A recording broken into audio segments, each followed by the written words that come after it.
Hey everybody, Jennie here, and welcome to episode 61. So today is another 10-minute tip where I cut straight through the BS to the heart of how you can make money from your artistic endeavors. In today's 10-minute tip, I'm going to share everything you need to know to start a podcast because this is the thing that I get asked about most of all.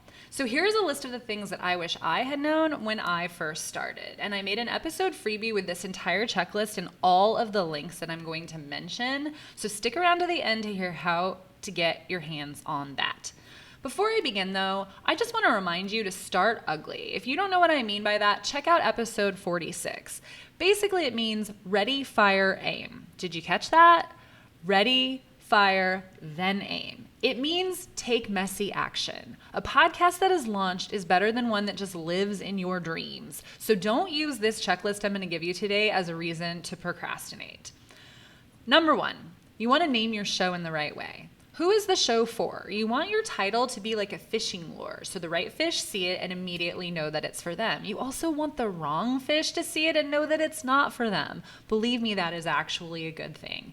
So what this means is that you need to use SEO, search engine optimization, when considering what to name your show.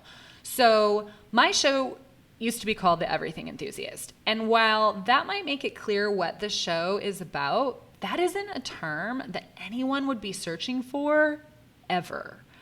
And honestly, it might not be as obvious to people what it's about as I think it is. Sometimes when a word or a phrase doesn't resonate with a person, their eyes glaze over and they just stop listening. So The Everything Enthusiast isn't something anyone would have ever been typing in the Google search bar, but shows for multi-passionates might be. So now my show is named Multi-Passionate Like a Boss. There is a keyword in the title that lets you know what the show is about and who it's for. So this is an argument for simple titles over clever ones.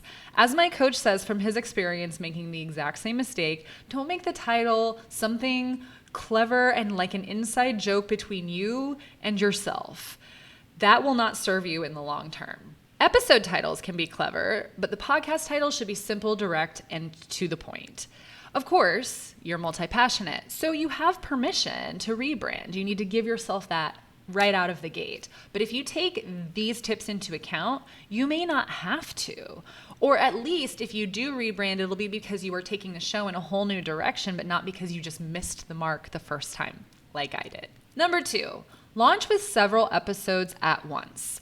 My coach says 4, Pat Flynn says 5. In any case, think of your launch as a sampler platter. So the first episode is the intro episode where you tell everybody what your show is about, what inspired you to create it, and who it's for. Then maybe you do an interview episode. Then if you plan on doing coaching style episodes, add one of those in. Then you want a solo episode that's just follow-up to the introduction episode. The goal is to get people to subscribe, and with the sampler platter approach, you won't lose them if the first episode they see isn't of interest to them because they still have 3 or 4 others to choose from. Next up, you want to purchase your equipment. And I promise you this can be done for a relatively small outlay of money. This microphone right here is the Audio-Technica ATR 2100X. It was $79 on Amazon. I'll drop a link for that in the show notes and in the episode freebie. What it is attached to here is a microphone boom arm, and then that is just attached. You can attach to the edge of your table. Mine's attached to the edge of my chair, and that was $24. Then the component that attaches the mic to the boom arm is called a shock mount. That basically means that it won't react if you hit the table and there's vibration. You won't hear that vibration. And the thing that goes over the microphone is called a pop filter. So the sharp sounds, like your P's especially, that tend to come through at a higher volume and can be very aggressive to listeners, are a lot softer and rounded out with the use of the pop filter. The shock mount and the pop filter together cost $16 on Amazon. Next up, I highly recommend you get a ring light. Many of them come with a little part that holds your camera because they're meant for taking selfies. The one that I purchased is dimmable. It has a remote. It was $32, and I'm going to tell you why this purchase makes sense in just a moment. If you plan on recording in a room that has a little bit of an echo, like say you're in a basement or there's a lot of concrete, you can buy soundproof foam panels that will reduce that echoey effect. I don't personally use them, but I know a lot of people who do, who really like them. Again, $15 on Amazon. There are more expensive ones. You can buy like whole walls worth of the paneling if you want. But again, you can do this for very cheaply. I use Audacity as the free application to record in, but all Apple devices come with GarageBand, so you can easily use that. I have a Mac and I don't know why I started using Audacity, but then I learned how to use it and now I don't want to switch. So I can tell you that Audacity is very user-friendly. I hear the same thing about GarageBand.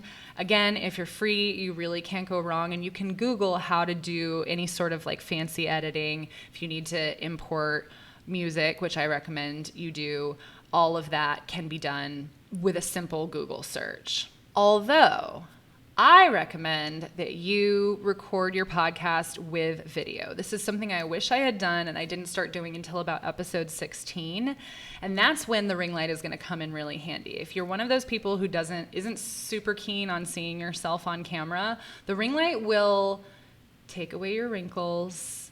It will even out your skin tone. It's just a huge help if you need a little bit of a nudge to get over a little apprehension about being on camera. And again, for $32, it's kind of a no-brainer. But the reason I recommend video is because video clips are so much more compelling in your social media assets to advertise your podcast than a simple soundbite or a still post about anything. So I really, really, really recommend that you shortcut or fast track your audience growth by starting out with video right away, in which case Zoom is a perfectly feasible option. You can get a free account, you can just talk into your computer, and boom, you're done. It's easy. This episode is brought to you by the Multi-Passionate Master Plan. Your dream job is closer than you realize. Imagine waking up each morning excited to start your day. Imagine being so engaged in your work that you forget to take breaks and only wrench yourself away when nature starts calling loudly. If you've ever lost time working on something you truly love, you know what it feels like to do the work you were put here to do. And it's a far cry from that feeling of dread you get at the beginning of your work week now. If you're ready to take the plunge into entrepreneurship, but don't know which of your 1,000 ideas to choose or where to begin once you've chosen, the Multi-Passionate Master Plan is for you.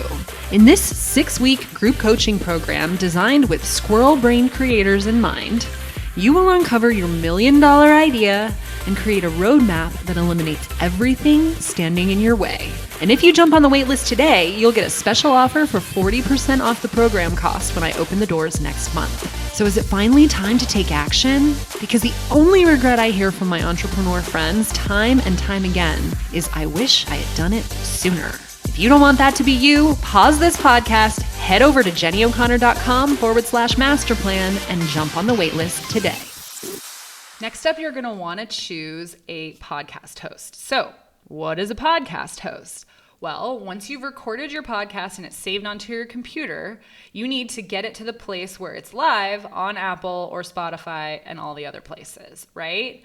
There is a step in between, and that is what the podcast hosting platform provides for you. There are some free ones out there, but there's no guarantee that they will be distributed correctly and to all the platforms unless you're willing to pay for one. It's not expensive. I pay $18 a month, and that's with an add-on called Magic Mastery or Magic Mixing, something to that effect, with Buzzsprout, and that's an extra $6. So for $12 a month, Buzzsprout will put you on literally every single platform out there where people listen to podcasts. I also heard a horror story that people can pirate your show and then run their own ads on it without having to pay you, and then it can become a whole mess to try to get your access back. That's another thing that is a risk if you use a free podcast hosting platform. So I absolutely adore Buzzsprout. I am a huge, huge fan. It is user-friendly and I am extremely tech challenged. They have a great affiliate program. They have a really easy dashboard and tools for monetizing your show, which is hopefully something that you intend to do at some point down the line. I've never had a single problem with them, tech support, anything. And during COVID, they gave everyone free tickets to PodFest. And that expo was literally game-changing for me. It's how I met Adam, my coach, who I'm going to plug big time in a minute. So if you use the link jennyo'connor.com/Buzzsprout, which I will drop into the show notes and the freebie, you can check out Buzzsprout for 90 days for free. So you can literally be using it as your hosting platform for 3 months before you have to start paying for it. And then if you decide to pay after that, you will get a $20 Amazon gift card after your second month of service. So there are other hosts out there. My coach recommends Libsyn and Captivate, but it is rare that I feel so 100% behind a company just because they have done right by me on so many levels. Buzzsprout is one, ConvertKit is one. And so I just think that if you are out there searching, save yourself some time, spend $12 a month, use Buzzsprout, you will not be sorry. Next up, if you're going to do interviews, set up a free Calendly account so that you can keep it tight and professional with your interview booking. It will sync automatically with whatever calendar that you use. They have a free plan. I really like them. I'll drop that link in the show notes for you. You're also going to want to create an SOP. I talk about those in episode 59, but it is basically a document where you put all of your standard operating procedures, also known as anything you do over and over and over again.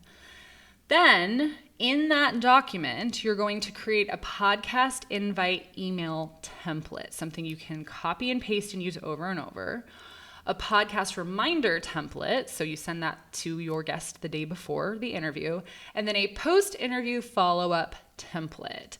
And I'm including what I use for my show in the freebie download that I made for you guys, so you can literally just steal mine, copy and paste it, change the basic details, and boom, you're done. That will save you, I can't even imagine how many hours of time, so you're welcome. And lastly, you guys, and this is super important, before you launch, you need to build a buzz. Be sure not to set a launch date and then wait to submit your show to Apple on the same day. It can take up to 2 weeks for Apple to make your podcast go live. So submit it, wait until you get the notification that it's gone live, and then set the promo launch date for about 7 days later so you can get all of your promotional ducks in a row during that week. Then next, you're going to create a podcast launch promo posse.